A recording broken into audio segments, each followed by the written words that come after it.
Welcome to Edukasyon sa Pagpapakatao, Grade 8, Module 1, ang pamilya bilang natural na institusyon. Buhayin natin ating layunin.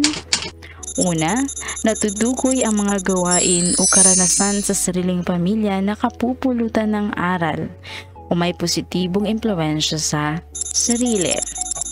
Nasusuri ang pag-iral ng pagmamahalan, pagtutulungan at pananampalataya sa isang pamilyang nakasama, naobserbahan o napanood.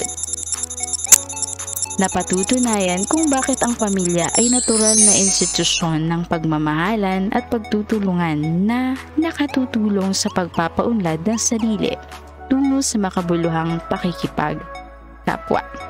Okay, so balik-aral muna tayo. Ito ang ating tanong. Ang ating lipunan ay binubuo ng iba't ibang institusyon o sektor.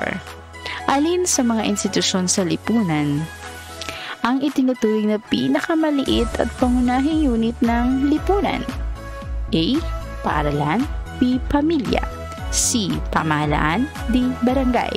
So meron lang po tayong 10 segundo para sagutan ang katanungan na ito.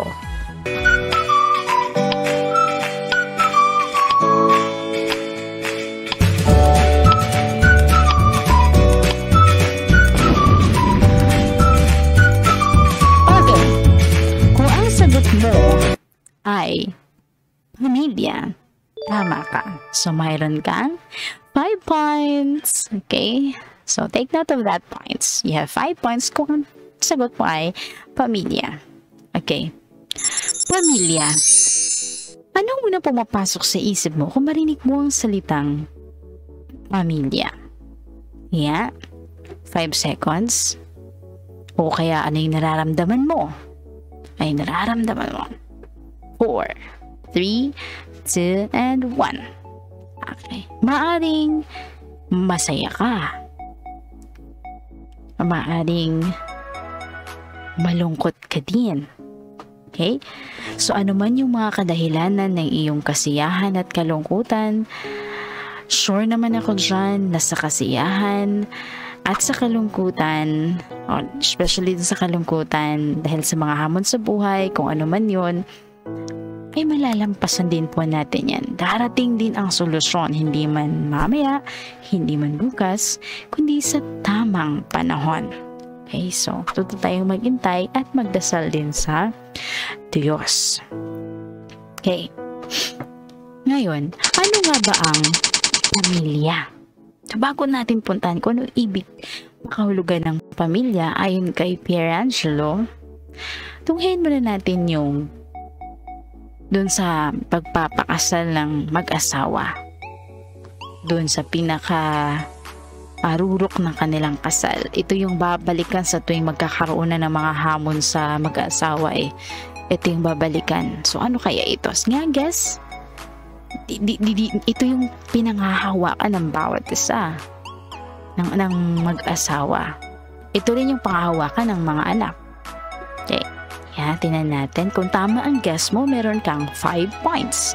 Ito ay ang marriage vows.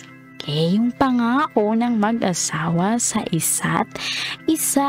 So ano ba yung pangako na mag-asawa sa isa't isa sa harap ng Diyos at sa mga maraming witness at sa harap ng tao? Ano ba to? I take you, my love. I take you, my love, to have and to hold from this day forward, for better, for worse, for richer, for poorer, in sickness and in health, to love and to cherish, till death do us part, according to God's holy law, and this is my solemn vow. So, hindi lang siya basta-bastang vow. Kung hindi, solemn vow. Okay, so yun, ang panghahawakan ng mag-asawa. Sa hirap at ginhawa, sa may sakit man o malusog ang bawat isa, laging nandyan ang bawat isa para suportahan ang isa't isa. Okay, so balik tayo sa kahulugan. kay Pier Angelo. Okay, ang pamilya ang pangunahing institusyon sa lipunan na nabuo sa pamamagitan ng, paano ba't nabuo? Una, pagpapakasal ng isang lalaki at babae dahil sa kanilang walang pag-iimbot, puro at romantikong pagmamahal. Kapwa na nga kung magsasama hanggang sa wakas ng kanilang buhay. Magtutulungan sa pag-aaruga, pagtataguyod ng edukasyon ng kanilang mga anak. So ito pala iyon. Okay. Ayon pa rin kay Pier Angelo Alejo, 2004, ang pamilya ay isang konkretong pagpapahayag ng positibong aspekto. Saan itong mga positive aspect na ito? Una, pagmamahal sa kapwa sa pamamagitan ng kawang-gawa, kabutihang loob at paggalang o pagsunod. So ano yung present lagi yung pagmamahal? Kapag may pagmamahal tayo, tapat na pagmamahal, susunod yun yung paggalang sa isa't isa, pagsunod at kawang-gawa, kabutihang loob sa kapwa. Maaaring patuloy na nagkakaroon ng ebolusyon sa kahulugan ng pamilya. Ngunit isa ang mananatili. So ano kaya itong mananatili ito kahit mag-evolve pa yung meaning of family? Ito ang pamilya ay isang likas na institusyon. Kaya remember yung unang tanong natin, di ba? Pinakamaliit na institusyon. Lipunan. So, pamilya ay isang likas na institusyon. Ngayon, alamin natin, bakit nga ba isang likas na institusyon ang pamilya? Okay, bakit nga ba? Okay? Ito ang unang kadahilanan. Okay, basahin natin sabay-sabay. Ang pamilya ay pamayanan ng mga tao o community of persons na kung saan ang maayos na paraan ng pag-iral at pamumuhay ay nakabatay sa ugnayan. Ito, ugnayan na to. Ang pamilya ay mayroong misyon. So ano itong misyon? Nabantayan, ipakita, at ipadama ang pagmamahal. Ito ay itinatag bilang isang malapit na komunidad ng buhay at pagmamahal. Kung walang pagmamahal, ang pamilya ay hindi matatawag na pamayanan ng mga tao. So, balikan natin yun. Kung walang pagmamahal, ang pamilya ay hindi matatawag na pamayanan ng mga tao. So, laging present yung pagmamahal. Kung may mga hamon sa buhay, sa mag-asawa at sa pamilya, balikan ang marriage vows. Okay? Ang pangako sa isa't isa sa harap ng Diyos at sa harap ng tao. Hindi rin ito ganap na iiral, hindi rin lalago, at hindi makakamit na mga miyembro nito ang kaganapan. Okay. So, ang pamilya ay isang mabuting pangangailangan ng lipunan. So, take note of this. Mabuting pangangailangan ng lipunan or necessary good for society. Kaya't kapag hindi ito iginagalang, mapanira ang epekto nito sa lipunan sa kabuuan. Kung ang kabutihan ng pamilya ay napagyayaman, na itataguyod at napangangalagaan ng lipunan, ang bawat kasapi nito ay nabibigyan ng pagkakataon na makamit ang kanyang kaganapan sa isang maayos na kapaligiran na angkop para sa paghubog ng mga panlipunang birtud at pagpapahalaga. So, laging present din ang pagpapahalaga connected to pagmamahal. Ito ay ayon kay De Torre J. 19, 7-7. Ikalawa, basahin ulit natin. Sabayan niyo ako. Nabuo ang pamilya sa pagmamahalan ng isang lalaki at babaeng nagpasyang magpakasal at magsama ng habang buhay. Okay. So nilikha ng Diyos ang tao, bunga ng kanyang pagmamahal, at tinawag siya upang magmahal. Kaya't likas ang pagmamahal sa tao. So ang pagpapakasal ng dalawang taong nagmamahalan ang magpapatibay ng isang pamilya.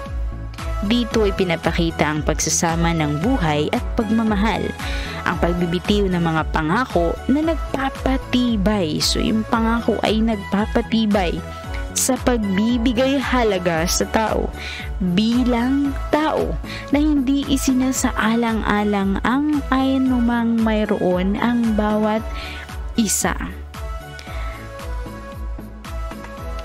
So, ang pagmamahal na namamagitan sa mag-asawa. So, yung pagmamahal na namamagitan sa mag-asawa o ang tinatawag nating conjugal love ay nakapagbibigay buhay dahil nakatakda ito sa pagkakaroon ng anak. Kaya patungo ito sa pagmamahal ng magulang o tinatawag nating paternal love. So, ang pamamahal sa magulang, paternal love.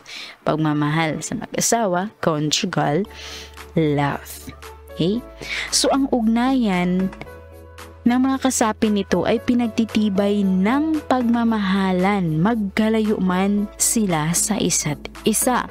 So, magkalayo man sa isa't isa ang pamilya, mag-asawang mga anak, ito ay pinagtitibay ng pagmamahalan. So, laging balik tayo sa ating, we go back to the basic, which is the pangako ng pagmamahal sa isa't isa. Okay? Napananatili itong buo dahil sa bigkis ng pagmamahal. Okay? So, number 3. Sabay ulit tayo. Ang pamilya ang una at pinakamahalagang unit ng lipunan. Ito ang pundasyon ng lipunan at patuloy na sumusuporta rito dahil sa gampanin nitong magbigay buhay. So, dito papasok yung ating mga anak. Okay. So, ang bawat isang sanggol na ipinapanganak sa mundo sa bawat segundo ay nagmumula sa isang pamilya. Yan mula kahit saan, kundi nagmumula yan sa isang pamilya. So, dito unang sumisibol ang bawat mamamayan na magiging mahalagang bahagi ng lipunan, ang mga magiging kasapi ng iba't ibang sektor ng lipunan.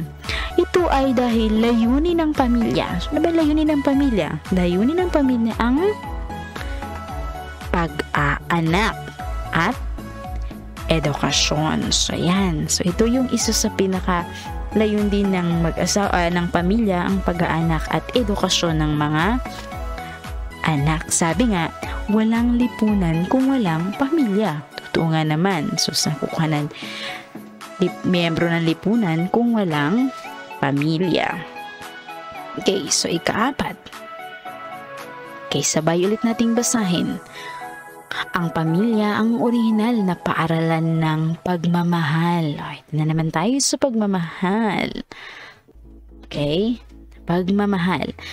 Sa pamilya, binibigyang halaga. Take note of this. Binibigyang halaga ang kasapi dahil sa pagiging tao niya, hindi dahil sa kanyang kontribusyon o magagawa sa pamilya. Ang ugnayang dugo ang likas na dahilan kung bakit itinuturing ang kapamilya bilang sarili or another self. Kaya nga, diba, mahalin natin ang ating kapwa tulad ng pagmamahal natin ng ating sarili. So, turing natin yung ating kapamilya bilang another self. Pag another self natin yon, present lagi yung pagmamahal, pag-alaga, respeto, paggalang sa isa't isa. May dignidad at may karapatang mahalin dahil sa pagiging tao niya at hindi sa kung anong mayroon siya. Okay? Next. Dahil umiiral sa pamilya ang pagmamahal na lubusan at walang hinihintay na kapalit. So ito yun lagi, pagmamahal na lubusan at walang hinihintay na kapalit or radical and unconditional love. Okay, so radical and unconditional love, walang hinihintay na kapalit, pagmamahal na lubusan. So walang hangganan yun. Hindi pwedeng, ay 18 years old ka na, wala na, di na kita mamahalin. Hindi yan. Pagmamahal natin sa ating pamilya at sa isa't isa ay walang hangganan. Walang hinihintay na kapalit. Okay? So ang isang sanggol na nasa sinapupunan pa lamang ng ina ay minamahal na niya. Minahal na niya kasama ng mga kapatid. So, ang mensahe ng pagmamahal ay pinararating sa pamamagitan ng haplos, pag-aalaga sa kalusugan ng ina, dahil alam na ito ay para rin sa kapakanan ng bata na nasa sinapupunan. So, ganin din yung mga anak, pamamagitan ng haplos, pag-aalaga, pagluluto ng pagkain, at kung ano-ano pa. Sa pamilya, ipinararanas sa tao kung paano mahalin upang ganap niyang matutuhan kung paano ang magmahal. Kaya nga ang pamilya ang orihinal na paaralan ng pagmamahal, dahil sa pamilya natin unang natutunan ang mahalin at magmahal. Ito ang kauna-unahang lugar kung saan natutunan ng tao ang tunay na kahulugan ng pagiging tao. Ang isang tao na binibigyang halaga para sa kanyang sariling kapakanan at nakakamit ang kaganapan sa pamamagitan lamang ng matapat na pag-aalay ng sarili para sa kapwa. Okay, so alam na natin kung bakit ang pamilyang orihinal na paaralan ng pagmamahal. 5. Sabay ulit natin basahin. Ang pamilya ang una at hindi mapapalitang paaralan para sa panlipunang buhay. Okay, the first and irreplaceable school of social life. Yan. Ang pamilya ang pinaka-epektibong paraan upang gawing makatao at mapagmahal ang lipunan. So, kapag mapagmahal tayo sa pamilya, mapagmahal din ang ating lipunan. May orihinal na kontribusyon ito sa pagtatayo ng mundo sa pamamagitan ng pangangalaga at pagtuturo ng mga pagpapahalaga. Okay? So dito umuusbong yung mga panlipunang pagpapahalaga na nakatutulong sa pag-unlad ng lipunan. Una rito yung tinatawag nating communion o ugnayan at pakikibahagi na dapat umiiral sa araw-araw na buhay ng pamilya. Nagagabayan ng batas na malayang pagbibigay, right? Or law of free giving. So nagagabayan ng batas na malayang pagbibigay ang ugnayan sa pagitan ng mga miyembro nito. Ang paggalang at pagpapatatag ng dignidad, ang paggalang at pagpapatatag ng dignidad ng bawat kasapi ng pamilya ang nagiging batayan. So, yung batayan, paggalang at pagpapatatag ng dignidad upang ang malayang pagbibigay or law of free giving sa iba ay buong pusong tanggapin at magkaroon ng pagkakaisa. Okay, so timbatayin natin. Paggalang at pagpapatatag ng dignidad. Iginagalang ng bawat isa ang dignidad ng kapwa miyembro, kaya't ang malayang pagbibigay or law of free giving ay ipinakikita sa taos-pusong pagtanggap, paglilingkod, dialogo o pakikipag-usap, pakikipag-ugnayan, malalim na pagkakaisa at pagtutulungan. Okay, so ano pa ang ika-6? Sabay ulit nating bigkasin. May panlipunan at pampolitikal na gampanin ang pamilya. So, ano itong ating panlipunan at pampolitikal na gampanin bilang pamilya? Okay? So mayroon itong tungkulin sa lipunan kung saan ito ay isang mahalagang bahagi. Una rito ay ang iba't ibang paraan ng pagbubukas ng tahanan sa kapwa. The hospitality. Okay? So pagbubukas ng tahanan sa kapwa, hospitality tulad ng pagpapakain sa nagugutom o pagbibigay ng baso ng tubig sa mga nauuhaw. Maaari din namang magbigay ng panahon upang alamin ang pangangailangan ng kapwa o kaya'y pagtulong sa pagtatayo ng bahay. Ito yung mga bayanihan natin, mga nasunugan o sa paglilipat ng mga may binabaha. Kasama sa panlipunang tungkulin natin o ng pamilya ang gampaning politikal tulad ng pagbabantay sa mga batas. Okay, so hindi lang bantayan ang batas, sundin din natin ang batas. Batas sa tahanan, sa batas ng pamayanan o lipunan at batas ng ating pamahalaan at institusyon ng ating panlipunan. Kung ang mga ito ay sumusuporta at ipinagtatanggol ng mga karapatan at tungkulin ng pamilya. Kaya may pananagutan ng pamilya na baguhin ang lipunan sa pamamagitan ng pakikisangkot sa mga isyu at usapin at hindi nakatuon sa kapakanan ng sariling pamilya lamang. So makisangkot sa mga isyu at usapin, ngunit hindi natin dagdagan ang ating mga problema ng ating lipunan. Okay, kapito, the last one. Okay, basahin ulit natin. Mahalagang misyon ng pamilya ang pagbibigay ng edukasyon, paggabay sa mabuting pagpapasya at paghubog ng pananampalataya. Okay, bukod sa pagkakaroon ng anak, isa din to sa misyon, may pananagutan ang mga magulang na gabayan ang mga anak upang lumaki at umunlad ito sa pagpapahalaga at maisabuhay ang misyon ng Diyos para sa Kanya. So, tungkulin ng mga magulang na magbigay ng edukasyon. Ang bukod tangi at pinakamahalagang gampanin ng mga magulang. Ito ay hindi mapapalitan o irreplaceable at hindi magbabago or inalienable. Kaya't hindi pwedeng ipaubaya o iasa ang tungkuling ito sa iba tulad ng panganay o nakatatandang anak na nakasanayan na sa ilang pamilyang Pilipino. Kasama sa edukasyong ito ang pagsasanay ng mga anak sa pagsasabuhay ng mga pagpapahalaga.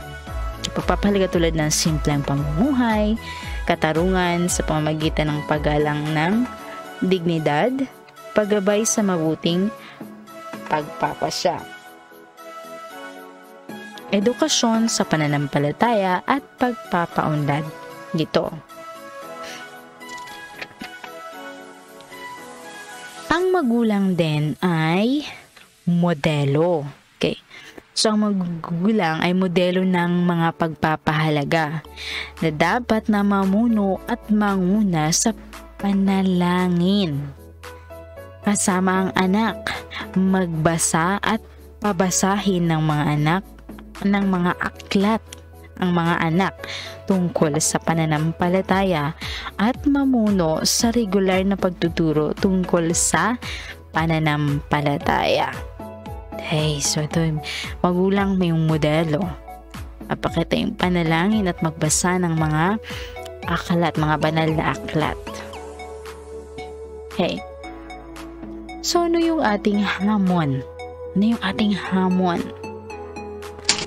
Ito yung pagninilay na rin natin. So, isulat ito sa papel o kaya notebook, anumang malinis na papel. Okay, ito yung hamon natin. Kung ang pamilya ay magpapaanod sa pagbabago, saan pa dikas na dadaloy ang pagmamahal at pagtutulungan? Saan pa matuto ang taong magmahal at maglingkod? Saan pa kukuha ng pag-asa ang lipunan na umunlad? So itong mga tatlong tanong ang ating hamon simula ngayon magpakailanman. So kung kailangan hindi tayo magpapaanod sa pagbabago. So, ang mga kasagutan po natin ay isusulat sa malis na papel, pwede sa notebook. Pagkatapos ay ipasa. Okay? So, sana may matutunan tayo. Pwede naman po nating balikan kapag meron tayong nakakalimutan. For us to remind also. Okay?